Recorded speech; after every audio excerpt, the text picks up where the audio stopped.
할렐루야. 우리가 흔히 진정한 교회, 참된 교회를 거론할 때마다 이 구호처럼 빠지지 않는 말이 있습니다. 그것은 초대교회로 돌아가자. 초대교회로 돌아가자. 오늘 우리가 봉독한 이 초대교회는요, 모든 교회들의 원형, 뿌리였고, 모든 교회들이 본받아야 될 바로 교회의 영원한 모델이고 모범입니다. 여러분, 어느 분야에서든지요, 어떤 모델, 우리가 따를 수 있는 롤 모델이 있다는 거, 이게요 얼마나 행운인지 모릅니다. 그 사람처럼 되고 싶어서 우리가 따르고 흉내내보고 힘을 써다 보면 어느덧 나도 그렇게 되어져 있는 나를 발견할 때가 있습니다. 마치 엘리야의 제자였던 엘리사가 엘리야의 갑절의 영감을 받고 싶어서 그렇게 사모하며 구하고 본받는 도중에, 여러분, 이 엘리사 기적을 보면 엘리야보다 갑절의 능력을 가지고 갑절의 이 기사를 우리가 펼쳤던 것을 우리가 볼 수 있듯이, 우리 주님의 교회에도요, 우리가 따르고 본받아야 될 영원한 우리 교회의 모델이 있습니다. 그게 바로 오늘 본문 초대 교회인 줄로 믿습니다. 여러분, 저는 오늘 제 설교 제목이 우리가 꿈꾸는 교회라고 했습니다. 여러분, 저는요, 제가 말씀을 준비하면서 더 아주 굳건해진 게 있습니다. 이 교회처럼 돼야 되겠다. 아멘. 우리 갈보리가 오늘 성경에 제시하고 있는 이 초대교회, 우리의 영원한 롤 모델이 되고 있는 이 초대교회처럼 되어야 되겠다라고 하는 이 소원이 아주 간절해졌어요. 여러분, 우리 주님께서 우리 소원대로 되게 하실 것을 믿습니다. 우리는 오늘 본문을 통해서 우리가 과연 붙잡아야 될 것이 무엇인지, 그리고 우리에게 부족한 게 무엇인지를 잘 깨달을 수 있기를 간절히 축원합니다. 오늘 본문은요, 오순절 성령 강림으로부터 시작하였던 사도행전 2장의 마무리 결론입니다. 다시 말해, 성령 강림의 결실이 뭘까? 여러분, 성령 강림의 결실이 뭘까요? 바로 교회입니다. 성령 강림은 교회를 탄생시켰기 때문에 이런 말이 있습니다. 성령이 교회요, 교회가 성령이다. 한번 따라할까요? 성령이 교회요, 교회가 성령이다. 믿으십니까? 그래서 우리 주님의 교회의 주인은 바로 성령님이시고, 우리 교회는 어떤 교회가 되어야 되느냐? 성령이 이끄시는 교회. 믿으세요? 성령이 친히 주인이 되셔서 이끄시는 그 교회, 성령의 임재하심이 드러나고 나타나는 교회여야 될 것입니다. 여러분, 어느 교회든지 이 공통입니다. 살아있는 교회, 부흥하는 교회, 아주 일관적인 특징이 있습니다. 어디를 가나 성령이 느껴집니다. 아멘? 성령 하나님이 나타나고 느껴진다는 거예요. 특별히 우리가 예배드리는 예배 가운데 성령의 임재가 느껴져요. 우리 찬양대가 찬양할 때 성령의 임재가 느껴지고, 교동문을 읽을 때도, 특별히 목사가 말씀을 전하는 가운데서도 성령의 임재가 느껴진다는 거예요. 더욱이 예배 이후에 우리 성도들 간의 교제 가운데서도 성령의 임재가 나타난다는 거예요. 왜 그럴까? 교회는 성령이고 성령이 교회이기 때문에 그런 것이죠. 바라기는 우리 갈보리 안에 언제 어느 때건 성령의 임재가 강력히 나타나고 보여지고 만져지는 주님의 교회 되시길 간절히 축복합니다. 여러분, 특히 오늘 사도행전 2장을 마무리하시면서 초대교회의 생활상을 아주 생생하게 보여주시고 있습니다. 말씀을 준비하면서 이렇게 이 생활 모습을 생생하게 아주 리얼하게 보여주신 우리 예수님의 마음을 한번 생각해 봤어요. 이렇게 리얼하게 초대교회의 이 생활상을 아주 사진으로 보듯이 생생하게 보여주신 우리 주님의 마음이 뭘까요? 한번 생각해 봤어요. 그것은 이런 거더라고요. 내가 바라는 교회가 바로 이거다. 나는 갈보리가 이런 교회가 되기를 바래. 정말 바란다고 하는 우리 주님의 마음이 느껴지더라고요. 그렇다면 여러분, 우리 주님의 소원은 우리의 사명인 줄로 믿습니다. 우리 주님이 우리 갈보리를 향하신 우리 주님의 뜻과 소원은 우리의 비전이 되고 꿈이 되고 사명이 되어야 할 것입니다. 그렇다면 구체적으로 초대교회 공동체는 어떤 교회였을까요? 우리 다 같이 42절 말씀을 함께 봉독하기 원합니다. 시작. 가르침을 받아 서로 교제하고 떡을 떼며 오로지 기도하기를 힘쓰니라. 그러니까 이들이 크게 힘쓴 게 네 가지입니다. 첫째는 사도의 가르침을 받았다는 것, 또 하나 서로 교제했다는 것입니다. 그리고 떡을 떼며 오로지 기도하기를 힘썼다고 되어 있습니다. 여러분, 우리 성경에 보면 마치 기도하기, 거기 뒤에 오로지 기도하기를 힘썼다 했으니까 기도에만 오로지 전념하고 기도에 힘썼다라고 우리가 생각을 할 수 있는데, 헬라 원어를 보면 오로지 힘썼다 이 말이 이 네 가지 영역에 다 걸치는 겁니까? 그러니까 다시 정확히 번역하면 이런 겁니다. 그들이 오로지 사도의 가르침 받기를 힘썼고, 오로지 교제 나누기를 힘썼고, 오로지 그 떡을 떼기에 힘썼고, 오로지 기도하기를 힘썼다라고 하는 것이죠. 첫 번째로 저들은 사도의 가르침을 받는 일에 오로지 힘쓴 줄로 믿습니다. 여러분, 여기서 중요한 게 있습니다. 누구의 가르침이냐는 거예요. 여러분, 누구? 바로 사도의 가르침이죠. 그러니까 아무나 말씀을 전한 게 아니라 예수님의 12제자였던 곧 12사도들이 가르쳐준 그 정통 복음의 가르침 받는 일에 힘썼다는 거예요. 여러분, 말씀을 사모하며 배우되 여러분 주의할 게 있습니다. 아무에게나 말씀을 배워서는 안 돼요. 이단들이 사람들을 이 포섭할 때 이게 성경 공부 과정을 통해 또 이 복음방이라고 하는 곳에 초대해서 이 가르치는데 그들의 맹점이 뭔지 아십니까? 저 이단들에게는 사도적 기초와 전통이 없다는 거예요. 다시 말해 사도성이라는 게 없다는 거예요. 여러분, 정통과 사입이 이단을 가르는 결정적 기준이 있습니다. 그것은 사도성이 있느냐 없느냐라는 거예요. 그런데 이단들에게는 사도성 전무해요. 이 사도성이라는 건 이런 겁니다.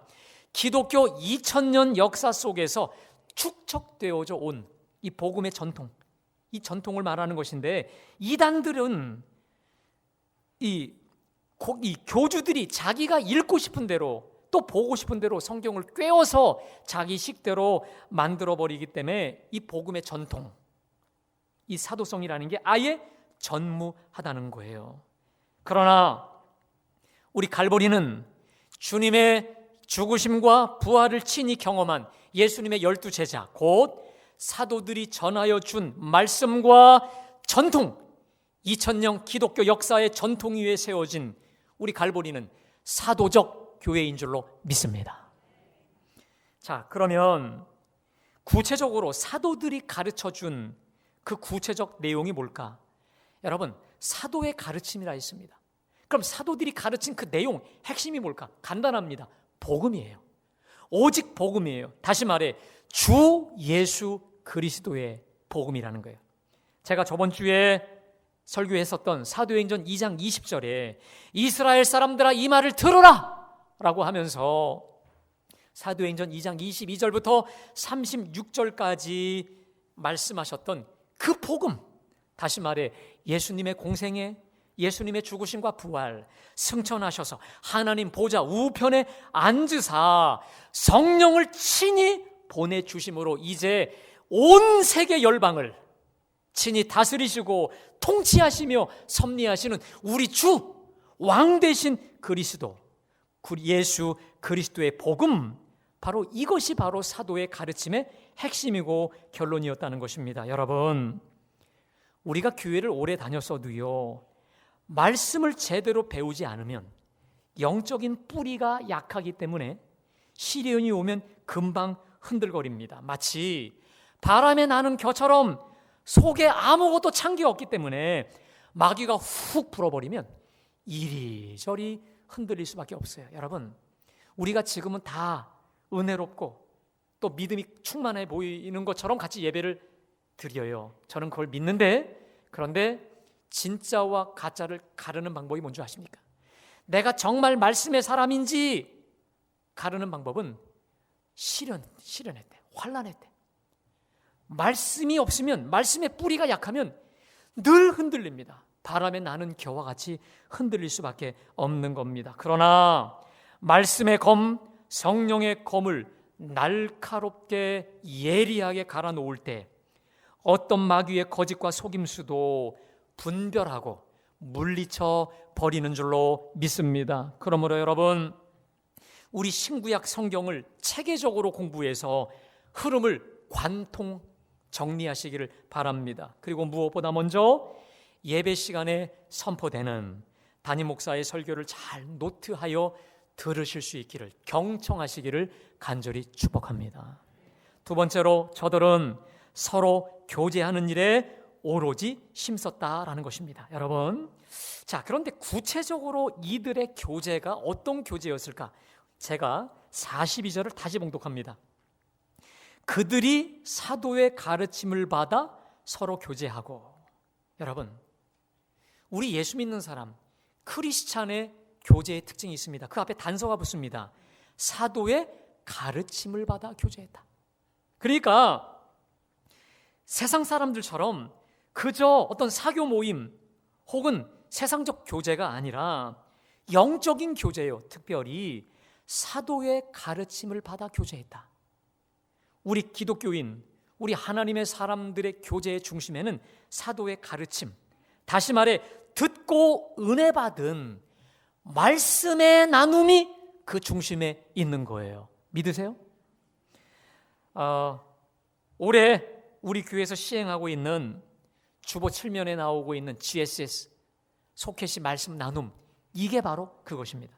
제가요, 어느 속장님께 물었어요. 한 2주 전인가요? 권사님, 이거 해보시니까 어떠세요? 설교 들은 대로 속도원들하고 나눠보시니까 어떠세요? 물었더니 이런 얘기 하시더라고요. 목사님, 설교 때 이제 절대 졸 수가 없어요.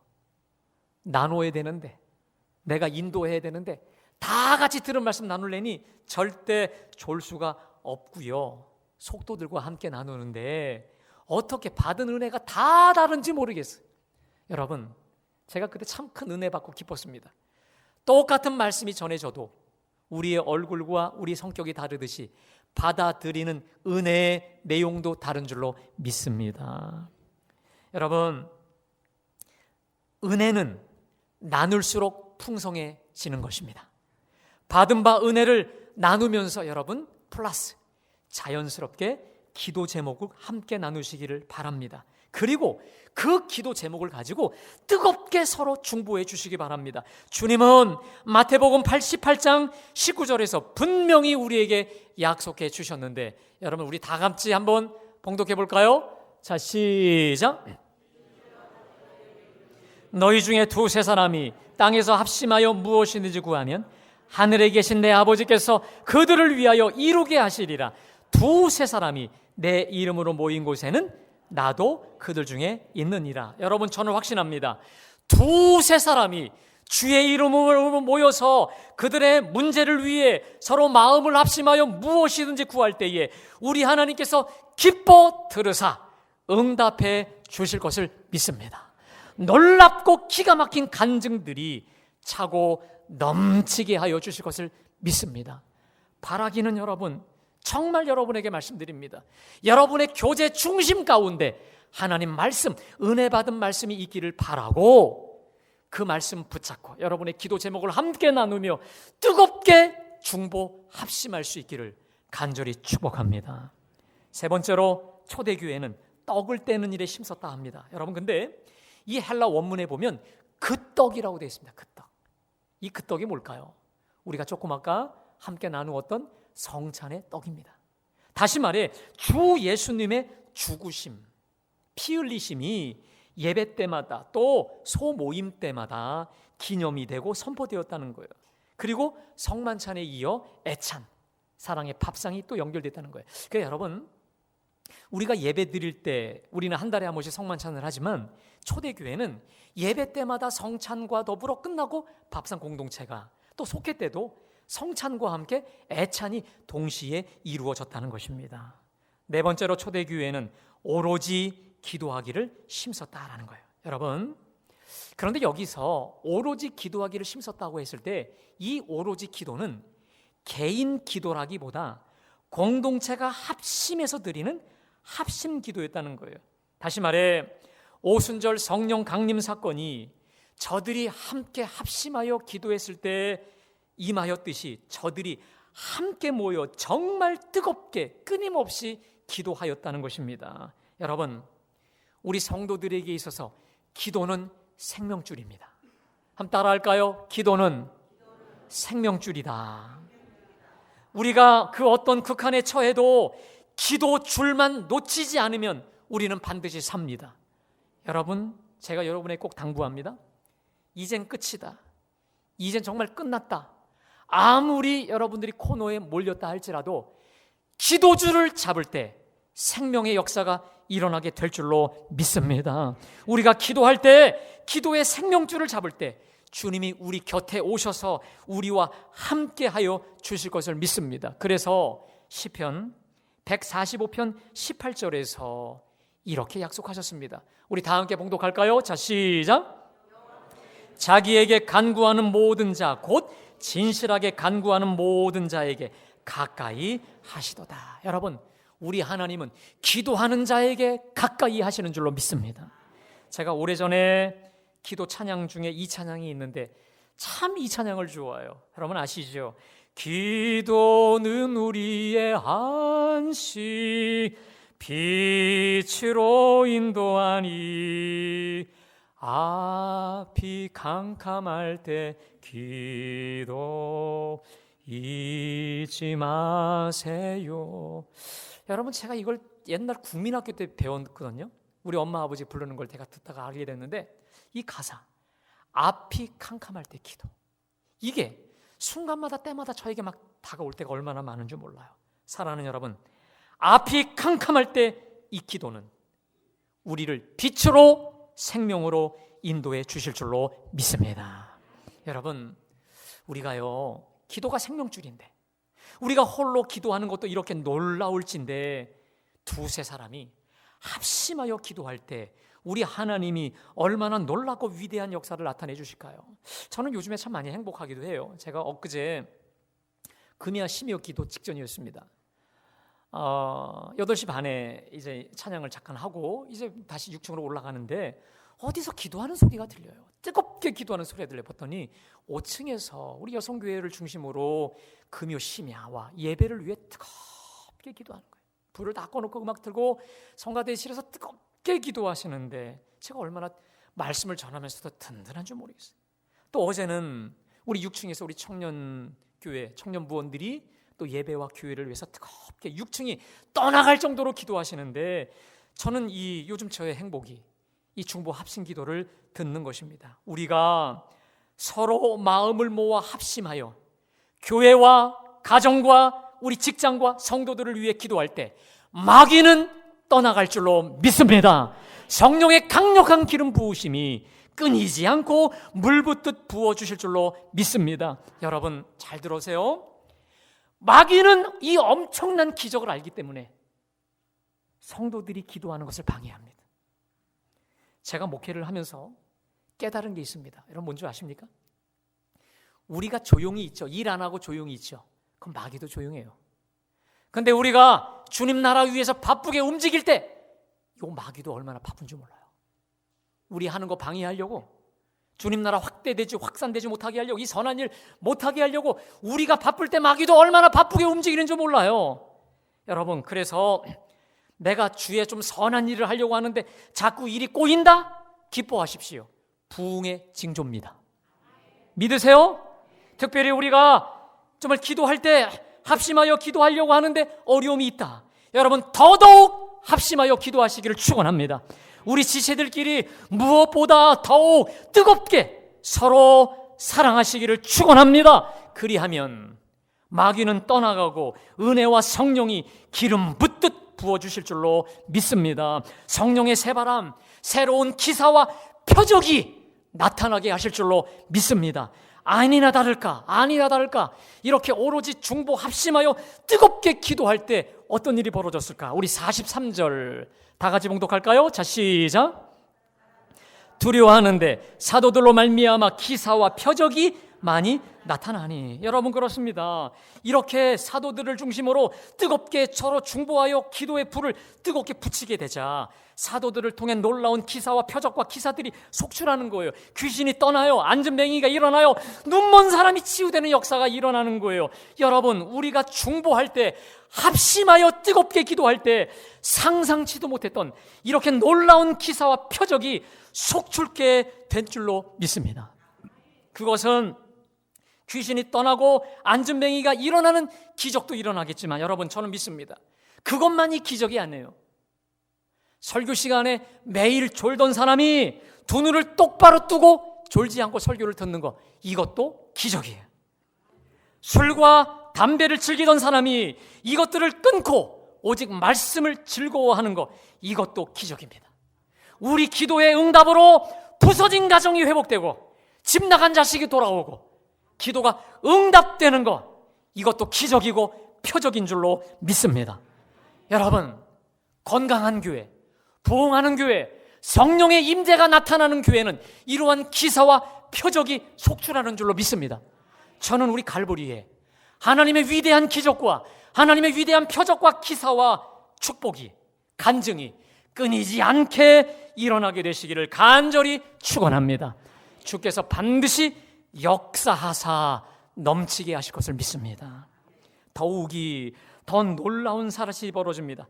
서로 자주 만나 말씀을 배우고 말씀을 중심으로 교제하고 같이 합심하여 기도하고 사랑의 떡을 떼면서 놀라운 일이 벌어졌는데, 여러분, 우리 44절과 45절을 함께 봉독합니다. 시작.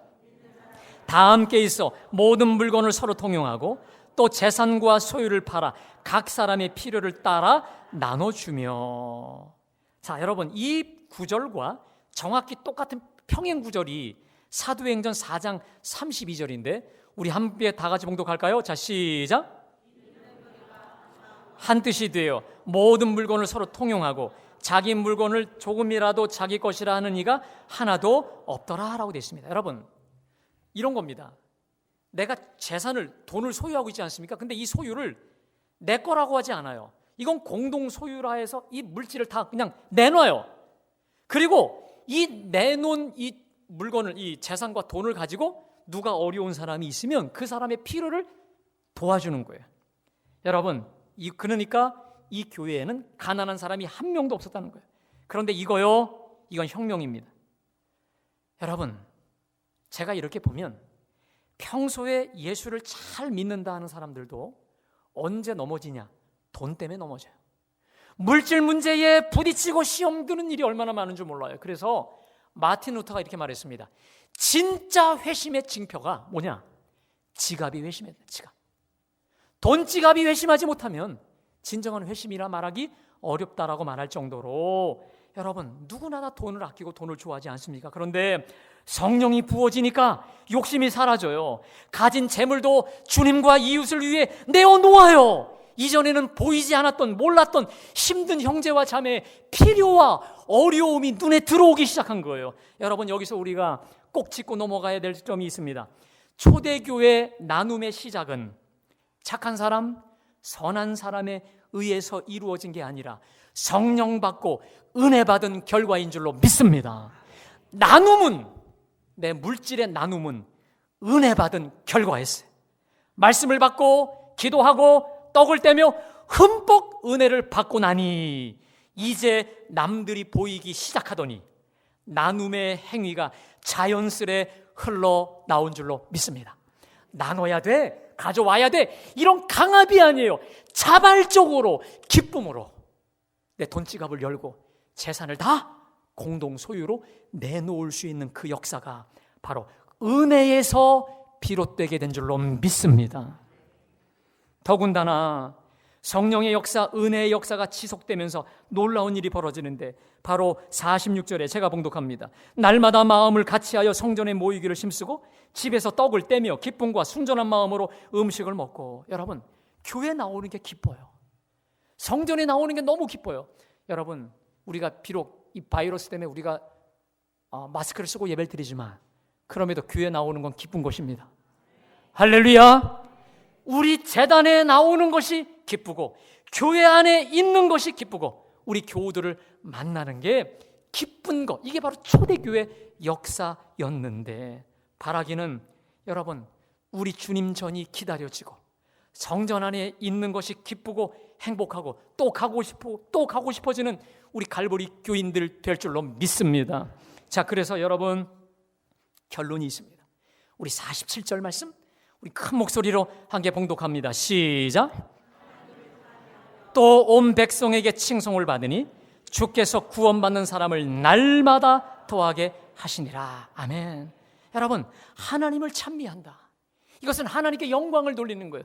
하나님께 기쁨으로 예배를 드리는 거예요. 다시 말해, 예배가 회복이 된 거예요. 예배가 살아있는 거예요. 예배가 뜨거운 거예요. 예배 중에 성령의 감동과 성령의 임재가 느껴지는 것인 줄로 믿습니다. 더 나아가 온 백성에게 칭송을 받아요. 입이 닳도록 동네 사람들이, 주변 사람들이 이 교회를 칭찬하고 소문이 나기 시작한 겁니다. 그러니까 그 결과가 뭐냐? 주께서 구원받는 사람을 날마다 더하게 하셨다는 거예요. 여러분, 기독교 2000년 역사를 보면 하나 놀라운 특징이 하나 있습니다. 그 나라와 그 지역의 부흥의 역사가 일어나는 현장에 예외 없이 교회가 세상 사람들에게 칭송을 받습니다. 부흥의 현장이 벌어질 때 그 주변 사람들이 얼마나 교회의 매력을 느끼는 줄 몰라요. 왜 그럴까? 자신들과는 무언가 다른 저들에게 매력을 느끼고 주목하였다는 거예요. 물론 교회는 하나님을 예배하기 위해 모인 공동체지 세상에 칭송받기 위한 존재 공동체는 아니에요. 그러나 우리가 제대로 성령 받고 제대로 은혜 받고 제대로 말씀을 중심으로 교제하며 서로 섬길 때 언제나 세상의 칭송을 받게 된다는 거예요. 세상이 갖지 못한 영적인 매력을 발산케 된다는 겁니다. 그리고 그 결과 구원받는 사람을 날마다 풍성케 더하여 주시는 줄로 믿습니다. 사랑하는 여러분, 제가 부족하지만 모태신앙인으로 교회를 떠나본 적이 없이 쭉 자라서 또 목회하면서 깨달은 사실이 하나 있습니다. 여러분, 교회 생활이 신바람 날 때 만사가 신바람 나는 줄로 믿습니다. 교회가 기쁠 때, 여러분, 교회 생활이 기쁠 때 우리 가정이 기뻐요. 교회가 행복할 때 나와 관련된 모든 삶이 행복과 형통일 줄로 믿습니다. 그런데 너무도 감사하게도 행복한 교회 생활, 정말 기쁨의 교회 생활의 모델을 하나님이 우리에게 선물로 주셨잖아요. 이제 우리가 이 교회를, 이런 교회를 만들어 가야 되지 않겠습니까? 그것은 이 교회를 정말로 사모하시고 믿음으로 간절히 사모하며 기도하고 서로 힘을 모아 애쓰고 우리가 노력할 때 내 믿음대로 될지어다, 내 믿음대로 될지어다, 주님께서 반드시 이 초대교회, 우리 갈보리를 초대교회로 만들어 주실 줄로 믿습니다. 오늘 설교 제목, 우리가 꿈꾸는 교회. 오늘 42절로 47절의 말씀을 날마다 붙들고 묵상하는 가운데 우리 교회가 제2의 제3의 초대교회가 되기를 주님의 이름으로 간절히 축원합니다. 할렐루야. 자, 오늘 주신 말씀 기억하시면서 우리 620장 함께 찬양합니다.